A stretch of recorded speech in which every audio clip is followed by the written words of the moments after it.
Welcome to Acme Classes Simply Maths, a one-stop channel wherein all your queries relating to classes 9th and 10th Maths can be easily resolved. So today, this is part 3 in a series of 6 videos dealing with linear equations, and in part 2 we dealt with two-digit numbers. In part 3 we're going to deal with speed-time questions. Not only part 3, 4 and 5. So this is the first type of a speed-time based question, and let's have a look. Points A and B are 90 kilometers apart from each other on a highway. A car starts from A and another from B at the same time. If they go in the same direction, they meet in 9 hours. If they go in opposite directions, they meet in 9 by 7 hours. Find their speeds.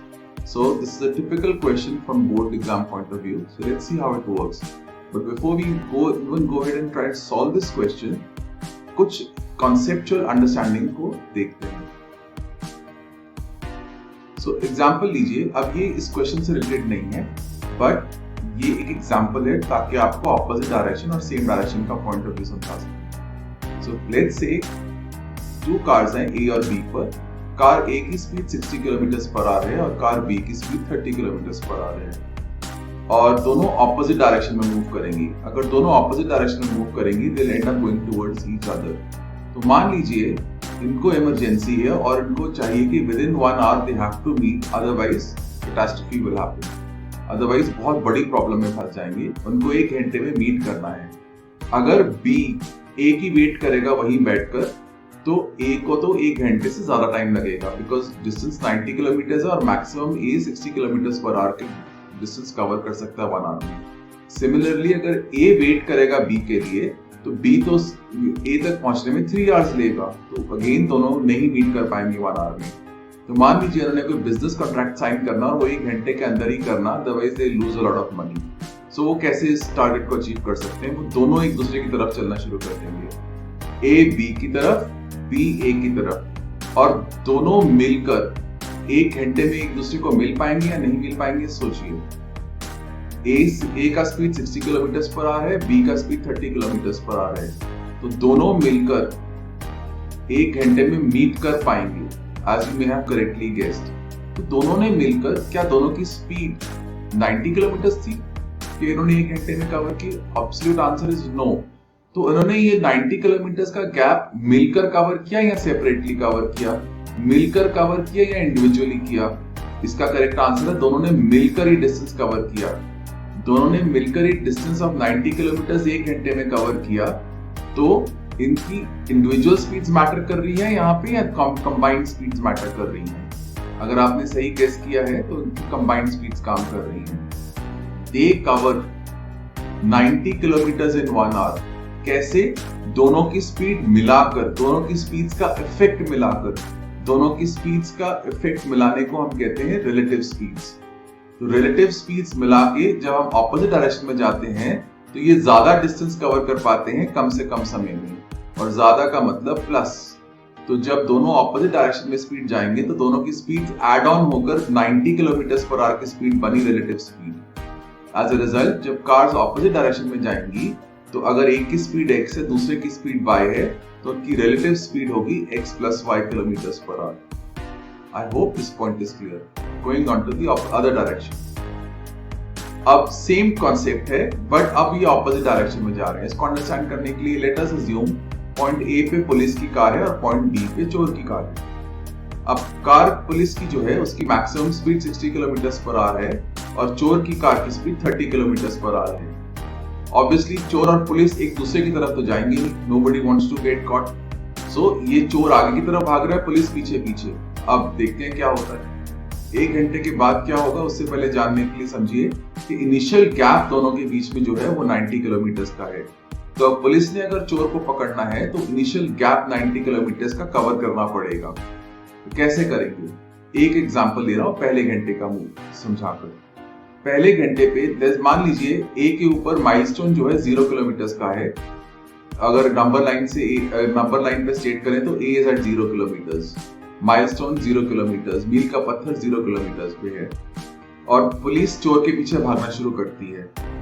तो police 1 घंटे के बाद कितना distance cover करेगी original point से दूर? 60 kilometres का, because police car की स्पीड 60 किलोमीटर्स पर आवर है, तो अपने ओरिजिनल पॉइंट से कितना दूर जा पाएगी? 60 किलोमीटर्स दूर जा पाएगी। If this point is clear till here, if this point is clear till here.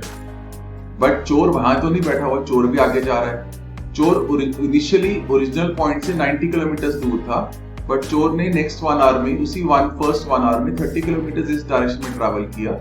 तो ओरिजिनल गैप 0 किलोमीटर से 90 किलोमीटर का था।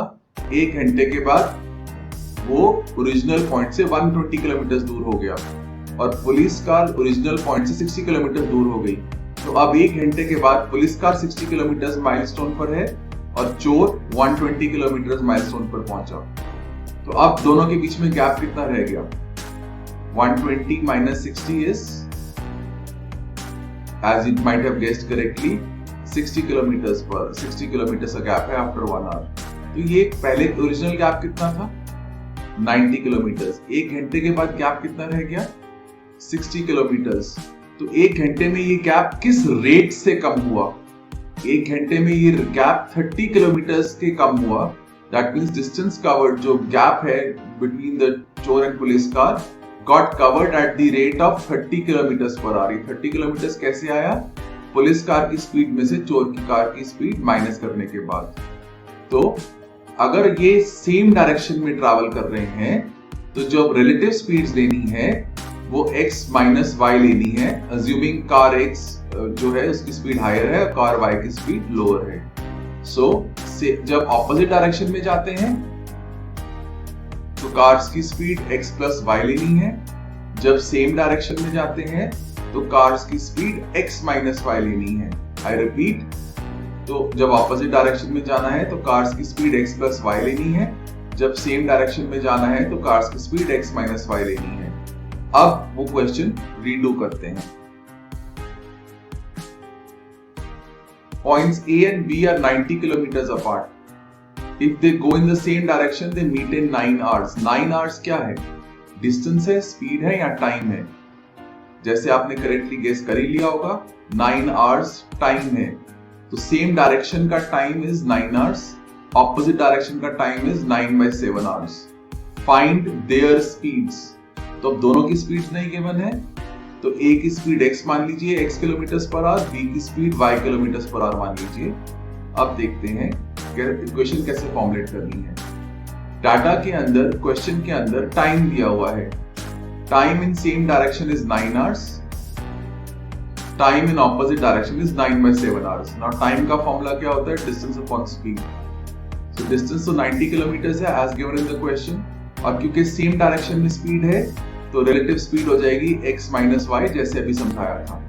तो इसको सॉल्व करेंगे तो x minus y equal to 10 आ जाएगा। Time in the opposite direction दिया हुआ 9/7, time is equal to distance upon speed. अब ऑपोजिट डायरेक्शन की speed, relative speed is equal to x plus y, तो distance is equal to 90, distance upon speed is equal to time. By doing this आपके पास 2 equations आ जाएंगी। 2 equations को solve करेंगे और आपके पास x और y की वैल्यूज आ जाएंगी। x कार A की स्पीड है, y कार B की स्पीड है। x की स्पीड 40 किलोमीटर पर आवर आ जाएगी, y की स्पीड 30 किलोमीटर पर आवर आ जाएगी। इस क्वेश्चन में सबसे इंपॉर्टेंट बात समझने वाली है कि जब कार ऑपोजिट डायरेक्शन में ट्रैवल कर रही है तो दोनों की स्पीड्स, रिलेटिव स्पीड्स ऐड होंगी। जब दोनों की सेम डायरेक्शन में ट्रैवल कर रही हैं तो दोनों में रिलेटिव स्पीड सबट्रैक्ट होंगी। That is the basic fundamental, and the third fundamental is कि जो time is always going to be equal to distance upon speed. With this, I come to an end to this part, which deals with speed time based questions, and next 2 parts 4 and 5 also deal with speed time based questions, and the 6th part deals with men and boys questions. In the end, I would like to say that if you liked what we had to share, please do like, subscribe, share, comment and press the bell icon. Thank you. Have a nice day and good luck.